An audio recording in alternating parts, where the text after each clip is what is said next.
అనంతపురంలో చారిత్రక ప్రదేశాలకు కొదువు లేదు. ఉమ్మడి అనంతపురం జిల్లాగా ఎన్నో చారిత్రక ప్రదేశాలు మనకి కళ్ళ ముందు కనిపిస్తూ ఉంటాయి. గుత్తి కోట, పెనుగొండ కోట, మడక్సిర ప్రాంతం, రాయదుర్గం కోట ఇలాంటివి ఎన్నో కట్టడాలు ఉన్నాయి. కానీ అనంతపురం నగరంలో ఉన్న పీస్ మెమోరియల్ హాల్ ఏదైతే ఉందో దాదాపు మొదటి ప్రపంచ యుద్ధానికి గుర్తుగా దీన్ని నిర్మించిన ప్రతిదీ 1914 to 1918 వరకు సాగిన మొదటి ప్రపంచ యుద్ధానికి శాంతికి చిహ్నంగా దీన్ని ఇక్కడ నిర్మించారు.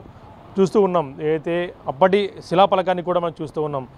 ద హానబుల్ ఖాన్ బహదూర్ మొహమ్మద్ హబీబుల్లా సబీబ్ అనే ఒక executive member of executive council దీన్ని 7th November 1921లో దీన్ని లేఅవుట్ చేసి ఓపెన్ చేశారు. Open by 7th November 1921. 1921 దీన్ని నిర్మించారు. 2021కి దీన్ని పూర్తి స్థాయిలో 100 ఏళ్ళు పూర్తి చేసుకున్న మొట్టమొదటి కట్టడంగా అనంతపురం జిల్లాలో దీన్ని చెప్పొచ్చు మనం. ఎందుకంటే మొదటి ప్రపంచ యుద్ధానికి గుర్తుగా శాంతికి చిహ్నంగా కూడా దీన్ని నిర్మించి ఇది పూర్తిగా మ్యూజియం పరిరక్షణలో కూడా ఉండే విధంగా కూడా భారత ప్రభుత్వం చర్యలు తీసుకుంటూ ఉంది. గతంలో దీన్ని పూర్తిగా గాలికి వదిలేసే పక్షంలో 2014-2018 టీడీపీ ప్రభుత్వం పురాతన కట్టడ రక్షణలో భాగంగా కూడా ఈ కట్టడం ఏదైతే ఉందో 100 ఏళ్ల గుర్తునాటి కట్టడం కావడంతో దీన్ని పూర్తిగా కూడా ఆధునీకరించి ఫ్యాన్లు కానీ ఇతర మన సంస్కృతి సాంప్రదాయాలను తెలిపే చిహ్నాలను అయితే బొమ్మలు పూర్తి స్థాయిలో కూడా బొమ్మలన్నీ కూడా ఏర్పాటు చేసి ఉంచి, అంటే మనం అప్పట్లో పనులు ఏ విధంగా చేసుకునేవారు, ఎటువంటి వర్గాలు ఉండేటివి, ఎలా ఉండేది మన రాష్ట్రం కానీ మన దేశం కానీ మన విజయనగర సామ్రాజ్యం, ముఖ్యంగా అనంతపురం జిల్లా విజయనగర సామ్రాజ్యం ఏదైతే ఉందో శ్రీకృష్ణదేవరాయల కాలంలో ప్రజలు ఎలా ఉండేవారు, దానికి సంబంధించిన అన్నీ కూడా ఒక బొమ్మల రూపంలో వచ్చిన ప్రజలందరికీ కూడా వివరించేందుకు కూడా పూర్తిగా ఏర్పాటు చేశారు. చూస్తూ ఉన్నాం. తప్పెట కళాకారులు, తప్పెట వాయిద్య కళాకారులు మరియు పులివేషధారకులు, ఈ పనులు వాయిద్య కళాకారులంతా కూడా ఈ బొమ్మల రూపంలో మన సంస్కృతి సాంప్రదాయాలను తెలిపే విధంగా కూడా మన జీవన పద్ధతులు కూడా తెలిపే విధంగా కూడా అన్ని ఏర్పాట్లు చేసి ఉంచి వచ్చిన ఎవరైతే ప్రజల్లో చూసేందుకు వస్తుంటారో వాళ్ళందరూ కూడా వివరించే విధంగా చెప్పే అవసరం లేకుండా కూడా బొమ్మలను చూస్తేనే వివరించే విధంగా కూడా అన్ని ఏర్పాట్లు కూడా చేసి ఉంచారు. చూస్తూ ఉన్నాం. గురవయ్యలు, అనంతపురం జిల్లా ప్రసిద్ధిగాంచిన గురవయ్యలు, అటు చిడతలు వాయించేవాళ్ళు, ప్రతి ఒక్క రంగానికి సంబంధించిన అందరినీ కూడా ఈ బొమ్మల్లో చూపిస్తూ దీన్ని పూర్తి స్థాయిగా అభివృద్ధి చేస్తూ ఉన్నారు. అయితే మ్యూజియంని పరిరక్షణలో భాగంగా కూడా గత ప్రభుత్వం అంతా కూడా ఏర్పాటు చేసింది. కానీ ఈ 2019 నుంచి 24 మధ్యలో 5 ఏళ్ళు దీనికి గాలికి వదిలేశారంటూ కూడా పెద్ద ఎత్తున వార్తలు వస్తూ ఉన్నాయి. నిర్వహణ సరిగ్గా పట్టించుకోకపోవడం వల్ల ఫ్యాన్లు, లైట్ అన్నీ కూడా పూర్తి స్థాయిలో కూడా ఎక్కడ సరిగ్గా పనిచేయడం లేదంటూ. ఎందుకంటే ఇది ఒక చారిత్రక కట్టడం, 100 ఏళ్ల చరిత్ర ఉన్న ఏకైక కట్టడం ఉమ్మడి అనంతపురం జిల్లాలో. బ్రిటిష్ కాలం నాటి నుంచి ఉన్న ఏకైక కట్టడం. దాన్ని పెద్ద స్థాయిలో అభివృద్ధి చేయాల్సిన బాధ్యత కూడా ప్రభుత్వాలపై ఉంటుంది. దానికి అనుగుణంగా కూడా 2014-18 వరకు ప్రభుత్వం అభివృద్ధి చేసింది. కానీ 19 నుంచి 24 సరిగ్గా పట్టించుకోలేదన్న ఆరోపణలు ఉన్నాయి.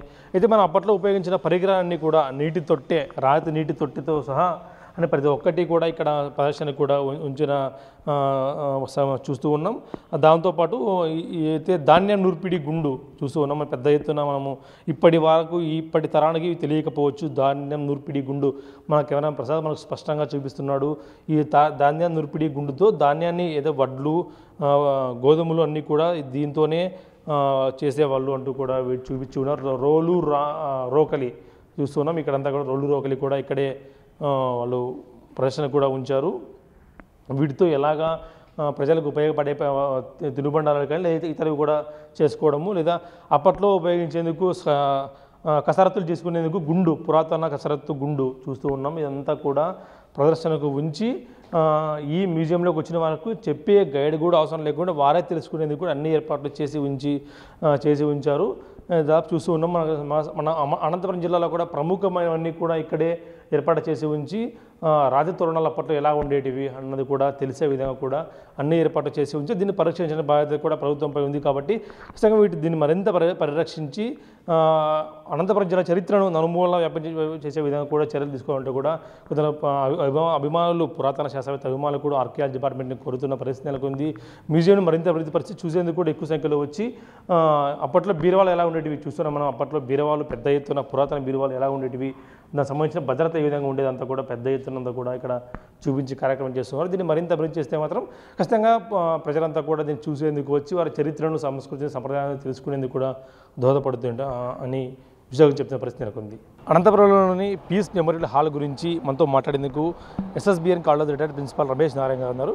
సార్, ముఖ్యంగా చెప్పండి, అయితే పీస్ మెమోరియల్ హాల్ అప్పట్లో ఎప్పుడు నిర్మించారు, దేనికోసం నిర్మించారు సార్ ఇదంతా?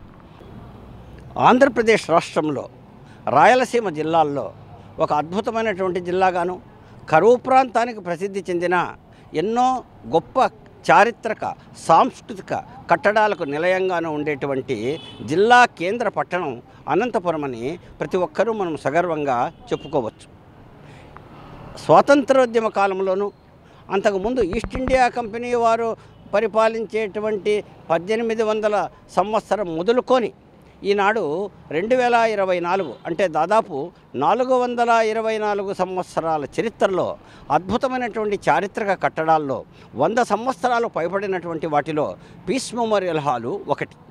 దీంతో పాటుగా మనకు ఇదే నగరం నడిబొడ్డులో ఇటు టవర్ క్లాక్ సమీపంలో ఉండేటువంటి రైల్వే స్టేషన్ రోడ్లో ఉండేటువంటి ఆర్ట్స్ కాలేజు ఒకవైపు, మనము పీస్ మెమోరియల్ హాల్కు పక్కనే ఉండేటువంటి జిల్లా కోర్టు రూపకల్పన ఒకవైపు 100 సంవత్సరాలు నిండినటువంటి అంశాలుగా కూడా మనము సగర్వంగా చెప్పుకుంటాం. అంతేకాకుండా ఒకవైపు పీస్ మెమోరియల్ హాల్తో పాటుగా అనంతపురంకు బళ్ళారి రోడ్లో ఉండేటువంటి పోలీస్ ట్రైనింగ్ కాలేజ్ కూడా ఇటువంటి కోవకు చెందుతుంది అని మనం చెప్పుకోవచ్చు. వీటిలో ముఖ్యంగా ఈనాడు మనం ఉండేటువంటి ఈ పీస్ మెమోరియల్ హాలు మొదటి ప్రపంచ యుద్ధానంతరం శాంతి పరిరక్షణకు చిహ్నంగా వర్సైల్స్ ప్యాక్ట్ అనబడేటువంటి దానికి సందర్భంగా కొందరు అంటారు. కానీ శాంతి పరిరక్షణకు చిహ్నంగా మొదటి ప్రపంచ యుద్ధకాలం అనంతరం 7th ఫిబ్రవరి 1921లో ఇది రూపకల్పన కలిపింది. మీరు ఈ కట్టడాన్ని గమనిస్తే ఇది ఆనాటి బ్రిటిష్ చారిత్రాత్మక నిర్మాణాలకు ఒక అద్భుతమైనటువంటి కట్టడంగా కూడా ఇది కనపడుతుంది. ఈ హాల్లో మనం గమనిస్తే ఒక విశాలమైనటువంటి ఆవరణము, ఆనాడు ఈస్ట్ ఇండియా కంపెనీ ప్రభుత్వ అధికారులైతేమి, అనంతర కాలంలో స్వతంత్రం వచ్చేటువంటి దాకాను అనంతర కాలంలోనూ ఇది ఒక ప్రసిద్ధమైనటువంటి నిర్మాణంగా నగరం నడిబొడ్డులో కనపడుతుంది. అంతేకాకుండా ఇక్కడ సమీపంలో ఉన్నటువంటి జార్జిపేట అనబడేటువంటిది కూడా ఆనాడు మున్సిపల్ చైర్మన్గా ఉండేటువంటి పులమతి ఆదిమూర్తిరావు గారు జార్జ్ ప్రభువు యొక్క పట్టాభిషేకము అనంతర కాలంలో దానికి స్మృతి చిహ్నంగా జార్జిపేట స్టార్ట్ అయిందని, ఈనాడు దీన్ని మనం న్యూ టౌన్ అని అంటామని కూడా మనకు అంతా బాగా తెలిసినటువంటి విషయమే. కానీ ఈ పీస్ మెమోరియల్ హాల్ ఇక్కడ నిర్మించబడినటువంటి అదే సమయం లోపల మనకు రాచానపల్లి రోడ్లో ఉండేటువంటి ఒక ఇనుప బ్రిడ్జ్ మనకు కనపడుతుంది. ఇది ఆ దినమే అక్కడ కూడా స్టార్ట్ అయింది అంటే చాలా ముచ్చటైనటువంటి విషయంగా కూడా మనము చెప్పుకోవచ్చు. ఈ తరానికి ఇలాంటి విషయాలను పరిచయం చేయడానికి ముఖ్యంగా బిగ్ టీవీ వాళ్ళు ఇలాంటి నిర్మాణాత్మకమైనటువంటి చర్యలు చేపట్టడం అయితే ఏమి, అంతేకాకుండా ఇతర టీవీ నిర్వాహక వ్యక్తులు కూడా ఇటువంటి నిర్మాణం చేపట్టడం అయితే ఏమి, ఇది చాలా ముచ్చటైనటువంటి విషయం. దీన్ని ఆనాడు ఇప్పుడు ఇలాంటి కట్టడాలు పరిరక్షించిన బాధ్యత గవర్నమెంట్పై ఎంతో ఉంది, ప్రభుత్వ అధికారులపై కానీ ప్రభుత్వంపై కానీ. కొంతమంది ప్రభుత్వ అధికారులు నిర్లక్ష్యం చేస్తున్నారంటూ కూడా పెద్ద ఎత్తున వార్తలు వస్తూ ఉన్నాయి. దీన్ని డెవలప్ చేస్తే కన్నా మన తరాలకు మన గురించి చెప్పుకునే అవకాశం ఉంటుంది కదా సార్. ఇది ఒకప్పుడు ఇటీవలి సంవత్సరాల్లో 2-3 దశాబ్దాల క్రితం ఇది ఒక పేకాట క్లబ్గా ఉండేటువంటి కాలంలో దీనికి ప్రాణప్రతిష్ఠ చేసి దీన్ని కాపాడినటువంటి వ్యక్తిగా మనము ఈనాడు అనంతపురం మాజీ ఎమ్మెల్యే గారైనటువంటి వైకుంఠం ప్రభాకర్ చౌదరి గారిని మనము తప్పకుండా ప్రశంసించక తప్పదు. 1921 సంవత్సరం ఫిబ్రవరి 7వ తారీఖు నాడు ఇది ఆనాటి Madras presidency fort Saint George ఉమ్మడి మద్రాసు రాష్ట్రంలో ఎగ్జిక్యూటివ్ మెంబర్ అయినటువంటి హబీబుల్లా గారితో ఇది ఓపెన్ చేయబడింది. కానీ 100 ఏళ్ల తర్వాత 2018వ సంవత్సరం 2018వ సంవత్సరంలో ఆనాటి అసెంబ్లీ స్పీకర్ అయినటువంటి కోడెల శివప్రసాదరావు గారితో ఎంతో కష్టపడి దీనికి మరొక్కసారి ప్రాణప్రతిష్ఠ చేసినటువంటి ఘనత అనంతపురం పట్టణం మాజీ ఎమ్మెల్యే అయినటువంటి ప్రభాకర్ చౌదరి గారికి తప్పకుండా ఇది దక్కుతుంది. కానీ ఇటీవలి కాలంలో ఇక్కడ మనము ఎన్నో కారణాల వల్ల ఇతరమైనటువంటి శక్తుల ప్రభావంతో ఇది మెల్లమెల్లగా కబ్జా కావడం కూడా చాలా దురదృష్టకరమైన విషయంగా మనం ఖచ్చితంగా చెప్పుకోవచ్చు.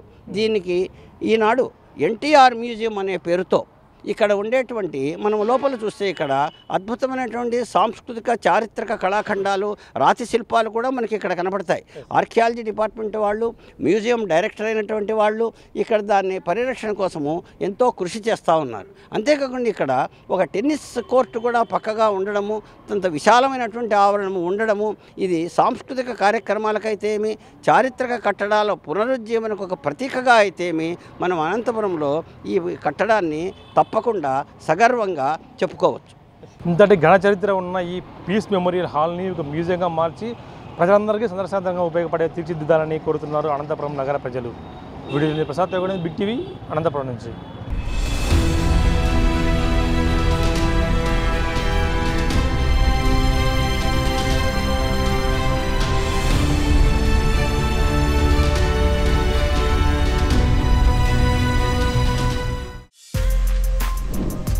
For more videos like this, subscribe Big TV channel.